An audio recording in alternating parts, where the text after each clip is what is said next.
नमस्कार दोस्तों, हिंदू पौराणिक मान्यताओं में भगवान शिव के कंठ यानी गले पर हमेशा एक सर्प यानी सांप विराजमान होता है, जिसे वासुकी कहा जाता है। वासुकी शेषनाग के समान बहुत ही विशाल और शक्ति का महाधारक है। अभी इसी महीने यानी अप्रैल की यदि हम बात करें तो गुजरात के कच्छ में एक ऐसे सांप के होने के अवशेष मिले हैं, जिसकी तुलना भगवान शिव के इस सांप यानी वासुकी से की जा रही है। इस पूरी दुनिया के इतिहास में अब तक इतना बड़ा सांप नहीं मिला था। तो आइए इस वीडियो को शुरू करते हैं और इस सांप के बारे में डिटेल में जानते हैं। तो नमस्कार दोस्तों, मैं हूं अनिल जाटव और देख रहे हैं आप informative everything. In news articles को आप देखिए। इसके हिसाब से अब तक का ऐसा सांप मिला है जिसकी साइज लगभग 50 फुट बताई जा रही है। इन दोनों शख्स को आप देख पा रहे हैं। ये जो दोनों शख्स हैं वो IIT रुड़की में रिसर्चर हैं और प्रोफेसर हैं, जिनमें से एक तो देदादित्य दत्ता हैं और दूसरे हैं सुनील वाजपेयी। तो बेसिकली जब कच्छ में खुदाई की गई तब रीढ़ की हड्डी के कुछ वर्टिब्रेट्स मिले हैं। इन वर्टिब्रेट्स का टोटल काउंट 27 है, यानी कि 27। जब इसकी गहराई से रिसर्च की गई तब पता चला कि ये इयोसीन समय काल का है और ये जो फॉसिल्स है यानी जो जीवाश्म है वो 4 करोड़ 70 लाख साल पुराना है। हालांकि ये सांप टाइटोनोबोआ जितना पुराना तो नहीं है, लेकिन हाँ उससे लंबा ज़रूर है। इसकी जो साइज़ बताई गई है साइंटिस्टों के द्वारा वो टाइटोनोबोआ से ज़्यादा है। वहीं यदि हम बात करें टाइटोनोबोआ की तो ये सांप अब तक का धरती के इतिहास का सबसे लंबा सांप बताया जा रहा था। ये सांप आज से लगभग 6 करोड़ साल पहले पाया जाता था। टाइटोनोबोआ स्नेक स्पीसीज़ की जो साइज़ है वो 43 फुट की बताई जा रही है, almost 14 metre. But Vasuki indicus इससे 1.5 मीटर ज़्यादा ही लंबा था।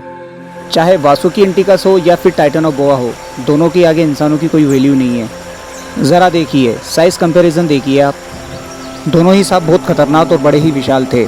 एक बार फिर से मैं इन दोनों की एज बता देता हूँ। टाइटोनोबोआ आज से लगभग 5 करोड़ 90 लाख साल पहले जिंदा था। वहीं वासुकी इंडिकस 4 करोड़ 70 लाख साल पहले जिंदा था। टाइटोनोबोआ साउथ अमेरिकन कॉन्टिनेंट पे पाया जाता था। वहीं अगर अपन बात करें वासुकी इंडिकस की तो वो इंडियन सब कॉन्टिनेंट्स के आसपास पाया जाता था। वैसे रिसर्च से एक बात पता चली है कि ये किस तरीके से अपना शिकार करता था। तो उसके लिए बेसिकली साइंटिस्ट बताते हैं कि ये शिकार करने के लिए कहीं जाता नहीं था। जैसे कि आजकल के जो एनाकोंडा हैं वो शिकार के लिए खात लगा करके बैठते हैं, ये कुछ वैसे ही अपने शिकार के लिए वेट करता रहता था और जैसे शिकार आता था एकदम से हमला करता था, क्योंकि वो इतने विशालकाय शरीर को लेकर इधर उधर तो डोलेगा नहीं, इसलिए पानी के किनारे वो घात लगा करके बैठ जाता था। तो दोस्तों एक आध सवाल और आपके मन में होगा कि जब ये सांप इतने ज़्यादा पुराने हैं, वासुकी इंडिकस और ये जो टाइटोनोबोआ है, ये जब इतने पुराने हैं तो इन्होंने डायनासोर के एरा को देखा होगा, उनको जिया होगा? तो इसका जवाब है नहीं, बिल्कुल नहीं। ऐसा अनुमान लगाना सिर्फ मूवी के हिसाब से पॉसिबल है, जैसे कि जोरासिक पार्क। डायनासोर्स को इस धरती से विलुप्त हुए 6 करोड़ 60 लाख साल से ज़्यादा समय हो चुका है।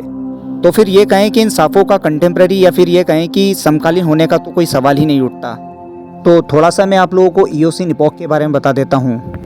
तो धरती के इतिहास को समझने के लिए हम ज्योग्राफिकल टाइम स्केल का सहारा लेते हैं। उसी में ही इयोसीन जो इपॉक है वो एक युग है। टाइटोनोबोआ और वासुकी इंडिकस जैसे सांप जो हैं वो इसी समय काल के हैं। इस समय काल में मैमल्स यानी कि स्तनधारी जीवों की कई सारी प्रजातियाँ इस धरती पर राज कर रही थी। इंसानों को विकसित होने में भी कुछ करोड़ साल बाकी थे। हालांकि उस समय दुनिया का नक्शा भी कुछ अलग ही था, आज के मुकाबले बहुत ही ज़्यादा अलग। सवाल ये उठता है कि इतने बड़े सांप धरती से विलुप्त हुए कैसे? तो इसके पीछे ढेरों संभावनाएं हो सकती हैं, जैसे कि climate change, natural disaster, disease etceteras. संभवतः आज के युग में पाए जाने वाले एनाकोंडास और दूसरे अजगरों की प्रजाति इनकी ही वंशज हो और वो इनके पूर्वज हों। वैसे वासुकी इंडिकस और टाइटोनोबोआ जैसे सांपों का जो वजन होता है वो कम से कम 1000 किलोग्राम तो होता ही है। काफ़ी ज़्यादा भारी होते हैं ये। खैर, ऐसे क्रिएचर्स की डिस्कवरीज तो होती रहेंगी। अगर आपको वीडियो पसंद आई है तो लाइक, सब्सक्राइब और आगे शेयर करें। धन्यवाद दोस्तों।